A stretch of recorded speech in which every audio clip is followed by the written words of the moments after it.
Welcome to health Pacific. आप सभी का तहे दिल से स्वागत है। Do you know Ayurveda? If you don't know Ayurveda, Ayurveda is the science of life.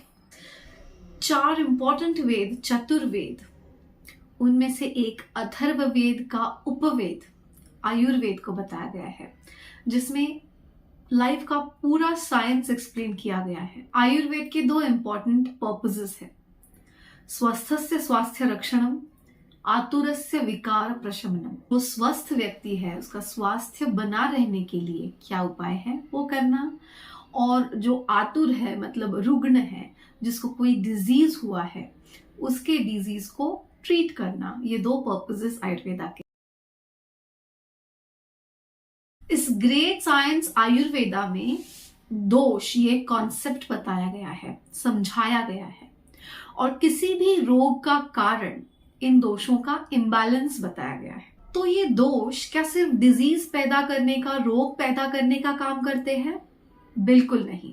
Balance state में, हार्मनी में, योग्य मात्रा में ये दोष स्वास्थ्य के लिए रिस्पॉन्सिबल है, यानी कि हेल्थ के लिए रिस्पॉन्सिबल है। हमारी बॉडी के सारे फिजियोलॉजी, सारे फंक्शंस में दोष पार्टिसिपेट करते हैं।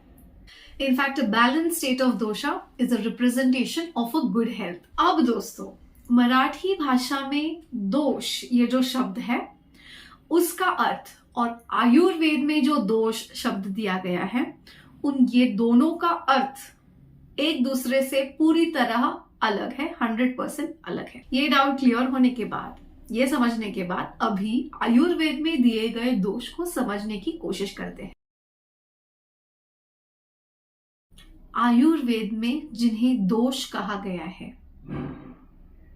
उनका लिटरल मीनिंग ये है कि ऐसा कुछ जो किसी दूसरे चीज को, दूसरे अवयव को, दूसरे घटक को दूषित करने की क्षमता रखता है, उसे दोष कहा गया है। अब ये किन चीजों को दूषित करते हैं? इट कुड बी रस, रक्त, मांस, मेद, अस्थि, मज्जा, शुक्र, और the malas present in your body. You know what are these? ये जो मैंने नाम बताए हैं वो सप्त धातु है।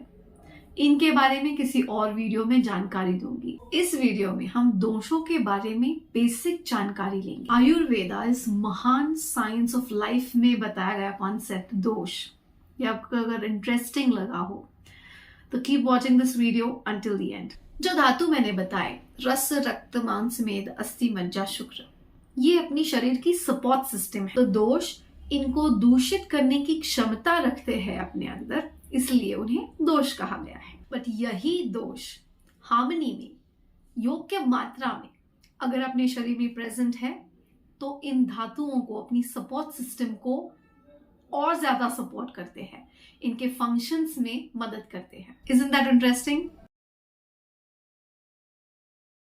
अब आते हैं त्रिदोष सिद्धांत पे। हमारे शरीर में 3 दोष बताए गए हैं, वात, पित्त, कफ। वात, पित्त, कफ, इन तीनों दोषों का बैलेंस या harmony is equal to health, और इन तीनों का इम्बैलेंस या disharmony is the cause of disease. Simple? Let's move on. Please don't correlate Vat with the gas, Pitta with bile, and Kapha with mucus. Although their properties to some extent are similar, they are not equal to each other. Vat, Pitta, Kapha, इन तीनों दोषों के functions के अनुसार उनके types बताए गए हैं। इन types का इलैबोरेटेड फंक्शन बताया गया है, इन दोषों की प्रॉपर्टीज बताई गई है। नॉर्मल स्टेट में ये दोष क्या सिम्टम्स दर्शाते हैं, दिखाते हैं, ये बताया गया है। एबनॉर्मल होने के बाद, बढ़ने के बाद या कम होने के बाद क्या लक्षण है, ये बताया गया है। दोषों का साइंस बहुत वास्ट है। हम इसे थोड़ा थोड़ा करके एक एक कॉम्प्लेक्स चीज सिंप्लीफाई करके समझने की कोशिश करेंगे, लेकिन इस वीडियो में I just wanted to introduce you all to doshas. जब हम दोष की बात करते हैं तो प्रकृति के बारे में समझना भी जरूरी है। तो प्रकृति के बारे में इस वीडियो के अंत में आपको जरूर बताऊंगी, लेकिन पहले we'll try to understand what is panchakarma.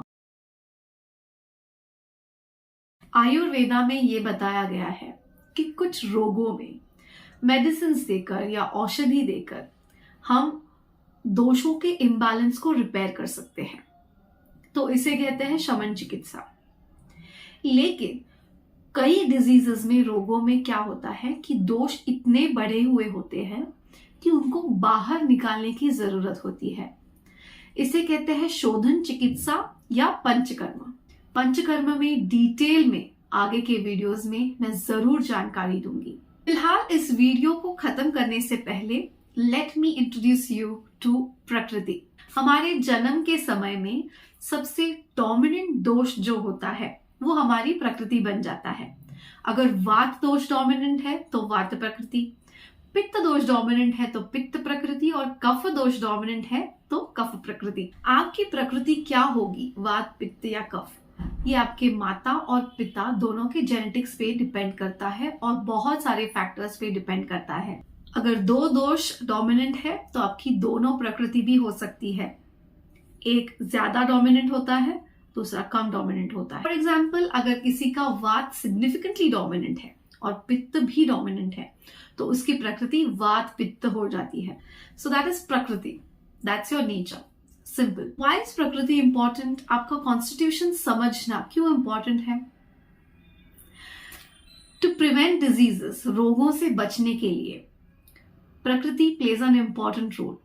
अगर आपको आपकी प्रकृति पता है तो आप समझ सकते हैं कि कौन से अन्न पदार्थ आपके लिए अच्छे हैं, कौन सा लाइफस्टाइल या विहार आपके लिए अच्छा है या कौन सा नहीं है, ताकि आप रोगों से मुक्त रहे, रोगों से दूर रहे। मेरी यही कोशिश रहेगी कि कॉम्प्लेक्स चीजों को सिंप्लीफाई करके आप तक मैं पहुंचा सकूं, ताकि स्वास्थ्य से स्वास्थ्य रक्षणम, आयुर्वेद का पहला पर्पस टू प्रिवेंट डिजीजेस, आप कर सकें।